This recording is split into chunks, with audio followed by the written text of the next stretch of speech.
पूरा एपिसोड देखने के लिए सोनी लिव ऐप डाउनलोड करें।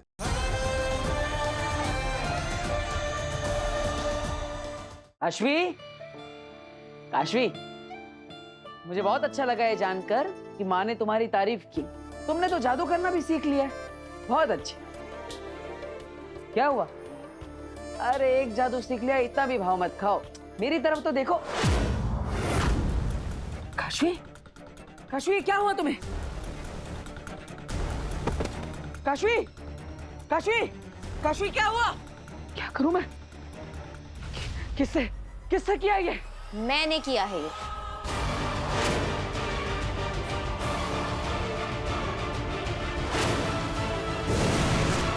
काशवी तुम यहाँ हो तो ये कौन है? ये मैं हूँ। उल्लू बनाया, बड़ा मजा आया। मतलब ये सब एक नाटक था? तुम दोनों ने उल्लू बनाया मुझे? हाँ तो तुमने भी तो हमें उल्लू बनाया था।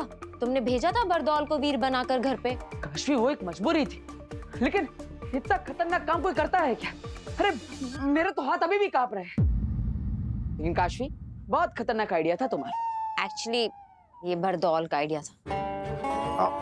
मैंने तो बरदौल को यहाँ पे सिर्फ अपनी जादू की प्रैक्टिस के लिए बुलाया था, लेकिन फिर इसने आइडिया दिया।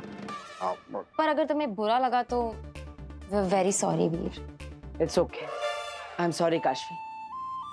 मैं यहाँ पे सेलिब्रेशन में नहीं आ पाया, मेरी गलती है। It's okay Veer, it's fine.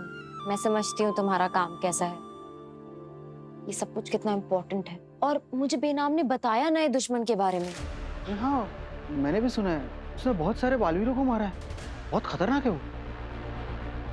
कोई चाहे कितना भी ताकतवर क्यों ना, उसकी कोई ना कोई कमजोरी जरूर होती है ना वीर? हाँ, लेकिन इस समय तो मुझे ये पता लगाना है कि आखिर वो दुश्मन है कौन और इस समय है कहां पर। मुझे तो आभास हो रहा है कि वो इस समय हमारे आसपास ही है।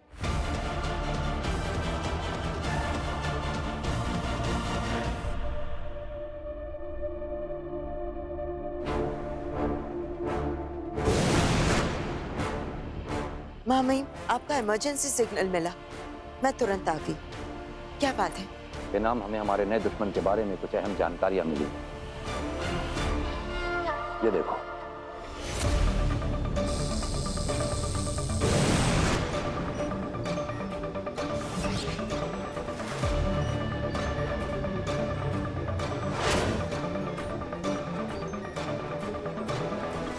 ये तो वही सिग्नल है ना जो दूसरे ग्रह के साशवान लोग के बालवीर ने मरने से पहले हमें भेजा था। हाँ बेनाम, लेकिन सिर्फ ये एक सिग्नल नहीं है, इसके अंदर एक संदेशा भी है। ये तो अच्छी खबर है ना मामाहिम, हमें दुश्मन की खबर मिलती रहेगी। मेहमाग, पूरी बात सुने बिना किसी नतीजे पर नहीं पहुंचते हैं। ये मैसेजेस कोड्स में है।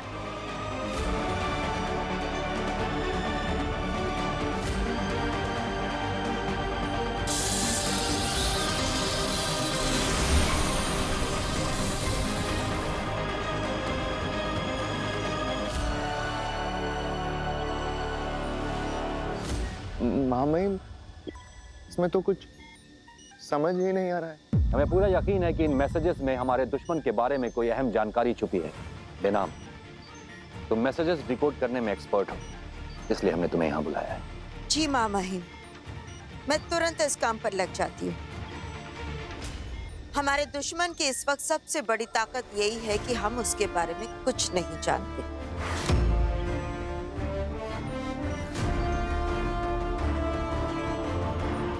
ये मैसेज अभी उसे बेनकाब कर देगा।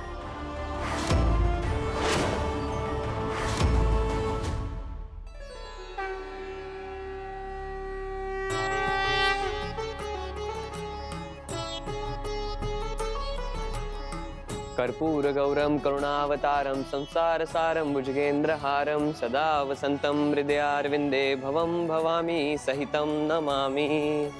वाह बेटा वाह, कितनी अच्छी आरती की है तुमने, और मंत्रों का उच्चारण तो इतनी बखूबी से किया है कि तुम्हारी जितनी तारीफ की जाए कम है। ये सब कहाँ से सीखा बेटा तुमने? मेरे पिताजी शास्त्र पढ़ते थे और तब मैं उनके साथ बैठकर उन्हें सुनता था, इसलिए मैं भी थोड़ा बहुत सीख गया। ये कौन? ये परम है, इसे यहाँ पर वीर नहीं बालवीर लेकर आया है, तो इसके बारे में जो भी पूछना है वो माँ और दादाजी से पूछते हैं। चलो हम पूछते हैं।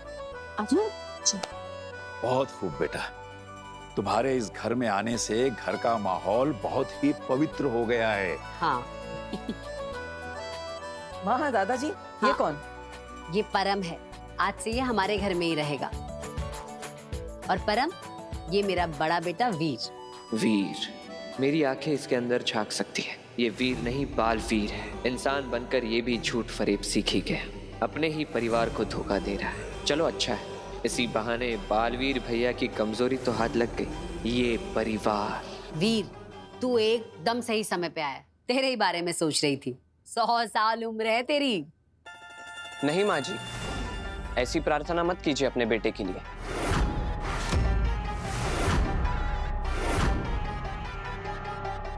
कि वो 100 साल जिए।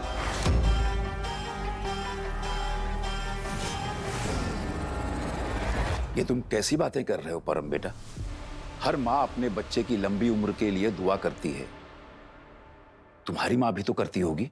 बिल्कुल सही कहा दादाजी आपने, लेकिन हमारे दादाजी ने हमें सिखाया है कि दुआ लंबी उम्र की नहीं, अच्छी सेहत की करनी चाहिए।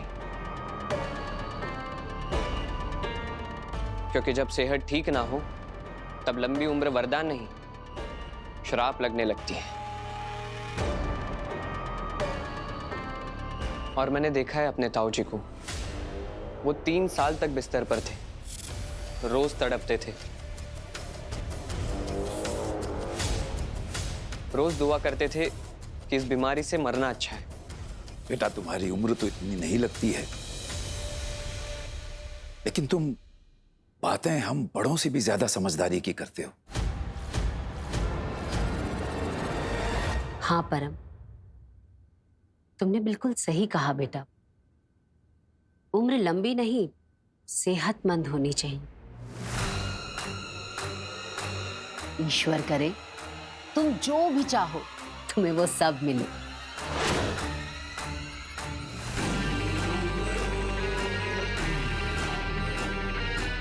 तूने मुझे आशीर्वाद देकर अपने बेटे को ही श्राप दे दिया है।